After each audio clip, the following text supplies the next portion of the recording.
आज जो चीज मैं आप लोगों के सामने रखने वाला हूं और आप लोगों को सुनाने वाला हूं वो नॉलेज से भरा हुआ एक वाकया है और आपकी दिलचस्पी ना 100% लेवल पे पहुंच जाएगी इंशाल्लाह। जो चीज मैं आज आप लोगों को बताने वाला हूं, इसका जो रिजल्ट लास्ट में निकलने वाला है ना, उसको सुनकर के आप जरूर चौंक जाएंगे और आपको एक ऐसा इल्म मिलेगा कि जो शायद इससे पहले आपको ना मिला हो, या मिला हो तो शायद उस अंदाज में नहीं मिला हो जिस अंदाज में मैं आप लोगों के सामने पेश करने वाला हूं। एक्चुअली एक वाकया है और इस वाकये के अंदर बहुत बड़ी एक नसीहत है और बहुत ज्यादा इल्म है। ये वाकया है तालिबा का। एक यूनिवर्सिटी की एक स्टूडेंट थी, एक लड़की थी, अपने उस्ताद से उसने मुकालमा किया, बातचीत की और उसने अपने उसके उस्ताद ने एक्चुअली उसको समझाया कि बेटे आप पर्दे में रहा करो। तो उस लड़की ने अपने उस्ताद से कहा कि उस्ताद मोहतरम, मुझे आपकी हर बात कबूल है लेकिन आप पर्दे में रहने की बात कर रहे हैं, तो जरा मुझे ये बताएं अल्लाह ने कुरान करीम के अंदर कहां पर्दे का हुक्म इरशाद फरमाया? कि अल्लाह ने कुरान करीम में कहीं हुक्म दिया है कि पर्दा करो? ये पर्दे की फर्जियत पर कोई आयत या कोई सूरत है? तो और कहा कि मैं नमाज पढ़ती हूँ लेकिन मैं पर्दा नहीं करती, क्योंकि मुझे नहीं लगता कि कुरान करीम के अंदर अल्लाह ने कहीं पर्दे का हुक्म दिया है। तो जो उस्ताद थे ना, क्योंकि उस्ताद तो उस्ताद होता है, तो उस्ताद ने जो है उस तालिबा से, उस स्टूडेंट से पूछा कि अगर मैं तुमसे कुछ सवाल करूं तो तुम उसके जवाब दोगी? लड़की ने कहा ठीक है, मैं जवाब देने के लिए तैयार हूं। तो उस्ताद ने कहा कि तुम्हारा नाम क्या, तुम करती क्या हो? तो उसने कहा कि मेरा नाम फुला है और मैं यूनिवर्सिटी के लास्ट ईयर की स्टूडेंट हूं और मैं इस साल फारिग होने वाली हूं। तो उस्ताद ने कहा कि अगर मैं तुमसे ये कहूं कि तुम मुझे एक ऐसा कागज दिखाओ जो आपके फारिग तहसील होने पर सबूत पेश कर रहा हो, या मैं आपसे कहूं कि आप रिजल्ट कार्ड लेकर के आ जाए अपनी यूनिवर्सिटी का, या फिर मैं आपसे कहूं कि आप मुझे डिग्री दिखाएं, तो ये बताएं ये तीनों चीजें अलग अलग है या एक ही है?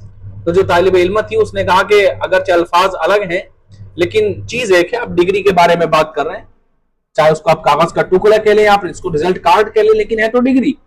तो इसी तरह से उस्ताद ने कहा कि अल्लाह तबारक व तआला ने कुरान करीम के अंदर पर्दे से रिलेटेड 3 आयतें मुबारक नाजिल फरमाई जिनसे यह वाज़ेह हो जाता है कि औरत को पर्दा करना फर्ज वाजिब है।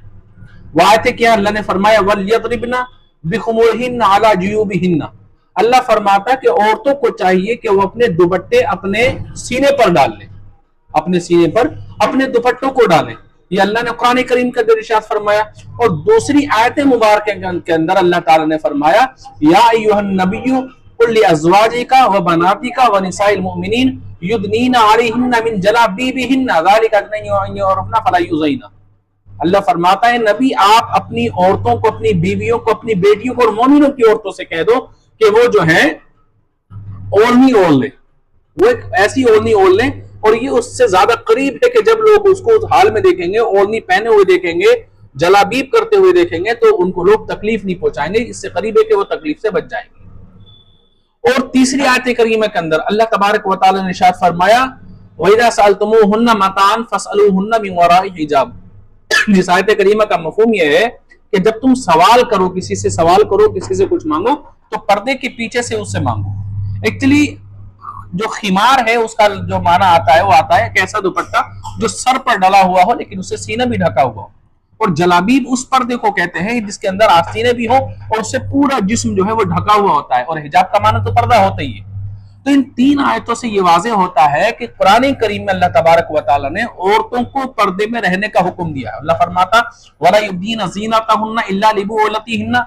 अल्लाह फरमाता औरत को अपने शोहर के अलावा किसी और के सामने अपनी जीनत, अपनी खूबसूरती जाहिर नहीं करनी चाहिए। अल्लाह रब्बुल इज्जत ने यह भी कलाम पाक के अंदर फरमाया। इन तमाम चीजों से यह वाज़ेह हो जाता है कि जो है पर्दा औरत पर फर्ज है। जब उस लड़की ने इस बात को सुना तो उसकी आंखें खुल गई। उस लड़की ने कहा कि आज तक मेरे जहन में एक्चुअली मैंने सुना तो था, लेकिन जिस अंदाज में आपने इन चीजों को मेरे सामने पेश किया है उस तरह से, तो फिर उस्ताद मोहतरम ने कहा कि आप एक बात सोचें, अल्लाह तबारक व तआला ने जिस चीज का हुक्म अलग अलग अल्फाजों में कई मर्तबा दिया हो, जरा ये तो बताएं कि उसकी ताकीद कितनी होगी, उसकी इंपॉर्टेंट कितनी होगी और कितना जरूरी होगा वो। बहरहाल वो लड़की समझ गई। इसी तरह से हमारी भी जवान बहन बेटियों को यह समझना चाहिए कि अल्लाह रब्बुल इज्जत ने पर्दा करने का हुक्म कुरान करीम में दिया है, और अल्लाह के रसूल सल्लल्लाहु अलैहि वसल्लम की हदीसों के अंदर भी बहुत सारी अहादीस मुबारका पर्दे की फर्जियत पर जो है वाज़ेह है और दलील है। इस चीज को हमें समझना चाहिए और अपनी बहन बेटियों को जो है वो पर्दे में रखने की कोशिश करें, और लोगों के सामने दुनिया के सबसे बेशकीमती दौलत और दुनिया का सबसे बेशबहा खजाना जो है हमारी बहन बेटियां हैं, इसको इस तरह से यूं लोगों के सामने आया और जाहिर ना करें।